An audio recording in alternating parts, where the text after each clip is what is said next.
एनलाइट foundation के बारे में धारावी के सभी पब्लिक जानते हैं कि एजुकेशन और मेडिकल नंबर 1 ट्रस्ट बोलेगा तो एनलाइट फाउंडेशन। कि आज धारावी में बहुत संस्था है लेकिन क्या करता है पता नहीं है, लेकिन एजुकेशन में कोई ध्यान नहीं दे रहे। तो जो डॉक्टर बाबा साहब अम्बेडकर ने बताया एजुकेशन, लेकिन बहुत सारा ट्रस्ट है लेकिन एजुकेशन में कोई नहीं दे रहा है। लेकिन उसके लिए मैं राजेश और टीम को थैंक्स बोलता हूँ कि एजुकेशन में हर साल 3-4 कार्यक्रम होता है, जैसा बुक बांटना, स्कूल बैग बांटना, रेन कोट्स बांटना और कुछ लेक्चर जो गरीबों बच्चों के लिए लेक्चर कोर्सेस करना। ऐसा बहुत सारा कार्यक्रम है कि एनलाइट फाउंडेशन एजुकेशन में ध्यान दे रहा है। तो मेरा पूरा टीम को एक धन्यवाद देना चाहता हूँ, राजेश एंड उनका टीम एनलाइट फाउंडेशन को, कि हमेशा एजुकेशन में ध्यान दिए। और डॉक्टर बाबा साहब का जो नाम, जो उनका ख्वाहिश था कि हर गरीब बच्चा पढ़ना चाहिए, वो राजेश के रूप में मैं देखना चाहता हूँ कि उन्होंने एजुकेशन में बहुत ध्यान दिया है। उसके लिए राजेश एंड उनका टीम को धन्यवाद देता हूँ। Thank you.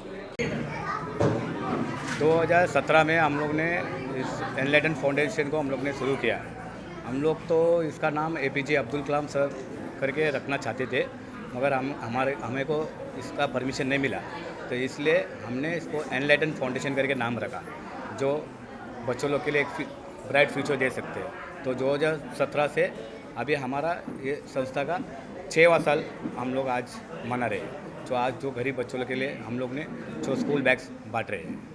सर, जैसे कि आज कल बच्चे बहुत कुछ बनना चाहते हैं, लेकिन आपकी संस्था उनको बुक देकर और बैग देकर सारी जो भी है एजुकेशन में देकर सारी सुविधा आप दे रहे हैं, तो उसके बारे में क्या कहना चाहिए? जी, आज धारावी में आज कई जगह है कि झोपड़पट्टी है, तो उन बच्चों के लिए प्रॉपर एजुकेशन नहीं मिल रहे, ताकि उनके पास फाइनेंस प्रॉब्लम है। तो हम उन बच्चों को ढूंढ के उनको जो पूर्ति करते हैं, किसी बच्चे को फीस भरते हैं और किसी बच्चों के लिए हम लोग स्कूल बैग बांटते हैं, किसी बच्चों के लिए हम लोग छोटा मोटा हमसे जो होता है हमारा संस्था से वो काम हम उनके लिए करते हैं। एजुकेशन से लेकर और भी आप अगर अलग अलग फील्ड में, जैसे विकलांग को आप उनको मदद कर रहे हैं, वृक्ष लगा रहे हैं, तो देखते हैं कि हर कोई एक फील्ड को लेकर उसमें करना चाहता है, लेकिन आपने कई फील्डों को लेकर उसमें हेल्प कर रहे हैं, तो आप क्या कहना चाहेंगे? एक्चुअली हमारा तो ये फील्ड एजुकेशन के लिए हम लोग ने चालू किया, मगर जो लॉकडाउन में जो स्थिति आई थी ना, तो हम लोगों ने देखा बहुत जन अनाज के लिए और खाने के लिए बहुत भूखे थे। तो उसने लॉकडाउन में हम लोग करीब धारे में 8000 फैमिली का हम लोग ने अनाज पहुंचाया। और तो वो टाइम पे हम देखे थे मुंबई में जितने भी अपंग हैं, तो उनके लिए भी हम अनाज पहुंचाए, व्हील चेयर दिए हम लोग ने। तो वो हम लोग ने लॉकडाउन में थोड़ा हम लोग ने चेंज होके सबके लिए हमने काम किया, एजुकेशन को छोड़ के। सर, आपसे जानना चाहूँगा कि आप ये जो बच्चे हैं 12th करके उसके बाद वो टॉपर बनेंगे और उसके बाद आगे की पढ़ाई होगी, तो अगर वो लाइफ में एक सक्सेस होते हैं तो उन्हें तो खुशी मिलेगी, लेकिन आपको कितनी खुशी होने वाली है? जी, हमें जब भी खुशी होगी जब भी वो डिग्री ख़त्म होके एक अच्छे काम पे जाएंगे, तभी उनके थ्रू से, क्यों उन्होंने गरीबी देखे धारावी में, तो वो बच्चे कल पढ़ के आगे जाके, तो हमने एक बच्चे को पढ़ाया था, कल वो 10 बच्चे को पढ़ाएंगे। ये हमारा। सर, मैं आपसे जानना चाहूँगा कि इतने सारे फील्डों को लेकर आप हेल्प कर रहे हो, अगर हर कोई लोग अगर ऐसे मदद करते रहे तो इंडिया में क्या चेंजिंग होने को मिलेगी? यही चेंजेस है जो बड़े बड़े नेताओं ने और हमारे संविधान के निर्माताओं ने कहा है कि अगर आपसे शुरुआत करिए, खुद के शुरुआत करें तो लोगों के लिए एक रास्ता बनेगी, एक शिक्षा बनेगी। तो आज यही ये लाइट एंड फाउंडेशन की तरफ से काम हो रहा है, जो यहाँ की धारावी से सबसे माना हुआ है कि एशिया का सबसे बिगेस्ट ये पॉपुलेशंस एंड स्लम एरिया है। तो ये स्लम एरिया के होने की वजह से बहुत सारी दिक्कतें होती है, जो पढ़ाई के सिलसिले में हो, उनके रेगुलर पानी की व्यवस्था, खाने पाने की व्यवस्था, और कंजेस्टेड एरिया होने की और पॉपुलेशन ज़्यादा होने की वजह से सब दिक्कतें आती। तो लाइट फाउंडेशन की तरफ से आज मैं देख रहा हूँ ये 6 साल से ये अपना बच्चों के लिए, फ्यूचर के लिए बनाते हैं। उनके जो एसेसरीज़ है बुक के लिए, कहीं एक मार्गदर्शन के तौर पे अब्दुल कलाम जैसे महान हस्ती की जो प्रोग्राम रखते हैं उनकी तरफ से जो शिक्षा का जो महत्व है बच्चों के लिए वो वहाँ तक पहुँचाने का एक लास्ट 6 ईयर से ये काम कर रहे हैं। तो ये बड़ी ये है चुनौती है हमारे उनके फाउंडेशन के लिए और हमारे देश के लिए एक बहुत बड़ी एक काम की है जिसको मायने बनते हैं और उसको सब ने सराहना करना बहुत ज़रूरी समझता हूँ। सर आपसे जानना चाहूँगा कि 6 साल से आप ये संस्था को चला रहे हैं और आगे कब तक ये चलता रहेगा, इसके बारे में थोड़ी बताइए। सर आगे का तो हमें किसी को मालूम नहीं है, लेकिन अब तक हम चला रहे, जब तक रहेगा हमारी जान तब तक हम चलाएंगे, क्योंकि हम अपनी समाज में हमारा बच्चे का डेवलप करना चाहते हैं। बच्चे कोई किसी का अकेला का नहीं होता है सर, ये बच्चे हम सबका होते हैं, हमारा देश का भविष्य है, ये हमारा रीढ़ का हड्डी है।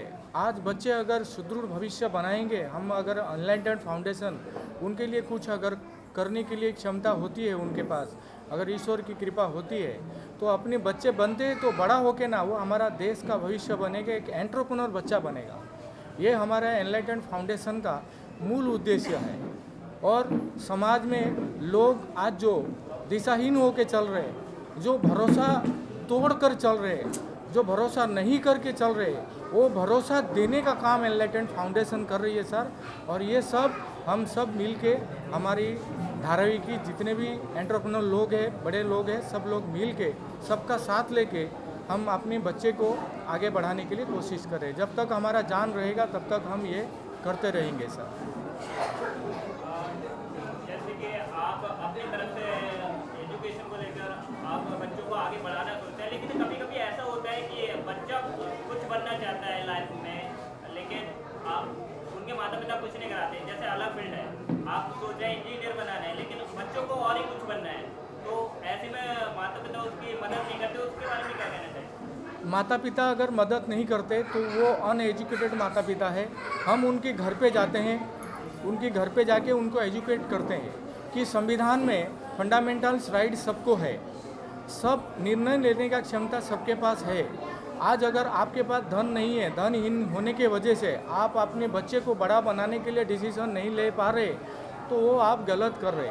बड़ा बनाने के लिए पैसे की ज़रूरत नहीं होती है। हम जाके उनके पेरेंट्स को बोलते हैं, बड़ा बनाने के लिए अपने बच्चे को डिसीजन बड़ा होना चाहिए, हमारी डिसीजन होना चाहिए। एक decision will change your life. हम अपनी बातें एनलाइटेड फाउंडेशन जाके उनके परिवार में वो माता पिता को समझाते हैं। उसके बाद फिर बोलते हैं कि अगर कभी भविष्य में कुछ आपको लगी, आपके बच्चे का कोई भी शिक्षा के माध्यम से लेके कोई भी असुविधा कुछ हुई, तो पूरी एनलाइटेड फाउंडेशन आप सबको, आपके बच्चे को पूरी सहायता करेगा।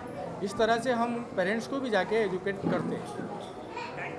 गुड इवनिंग सभी धारावासी को और यहाँ पे मोहल्ले वाले को सभी को गुड इवनिंग बोलता हूँ और ईस्टर का सभी को शुभकामनाएं देता हूँ। आज के दिन में इंलैंड फाउंडेशंस की तरफ से जितने भी उनके टीम मेंबर्स हैं और जितने भी उनके कार्यकर्ता संगठक हैं, उन्होंने आज का ये प्रोग्राम उनके 6th एनिवर्सरी को मायने रखते किया हुआ है। और इसी माध्यम से वो लगातार कई सालों से maybe 6 years from last 6 years we are giving the books also and also the bags and necessary accessories for the childs and communities। ये बहुत अच्छी एक संकल्पना है कि हमारे देश के संविधान में जो शिक्षा का प्राविधान है, बाबा साहब आम्बेडकर ने और बाकी अब्दुल कलाम जैसे लोगों ने ये साबित कर दिया कि शिक्षा का महत्व क्या है और इस तरह से फाउंडेशन को इसका अपने सोसाइटी में, कम्युनिटी में किस तरह से फैलना चाहिए। अगर शिक्षा हो तो हर बच्चा एक अच्छी सोच रखता है, अच्छे कदम के अच्छे राह पे चल सकता है। ये जो फाउंडेशंस का ये मेन उद्देश्य है वो साध्य करने के लिए राजेश और उनके जितने भी लोग हैं ये फाउंडेशन के माध्यम से करते आ रहे हैं और जो लास्ट 6 साल से ये उनका प्रोग्राम चलता रहा है। तो मैं थैंक्स बोलता हूँ जितने भी ये है यहाँ के जो एक कंबाइन होकर ये प्रोग्राम बनाते हैं और इसको सफल बनाने में आप लोग के सभी कम्युनिटीज़ उनका सहयोग करते हैं, तो सभी को थैंक्स बोलता हूँ। और इस तरह से प्रोग्राम बनाए रखे, एक समाज को, जागरूक समाज को, एक जागरूक इंडिया को बनाने के लिए आपका ये जो प्रयास है उसको शुभकामना देता हूँ। आज के खास ईस्टर डे के लिए और ये मंथ चालू है, क्या बोलते हैं उसको, रमज़ान का पवित्र महीना बोलते हैं, उसके लिए भी सभी देशवासियों को और सभी मुस्लिम बांधवों को, क्रिश्चियन बांधवों को थैंक्स बोलता हूँ। Thank you very much sir.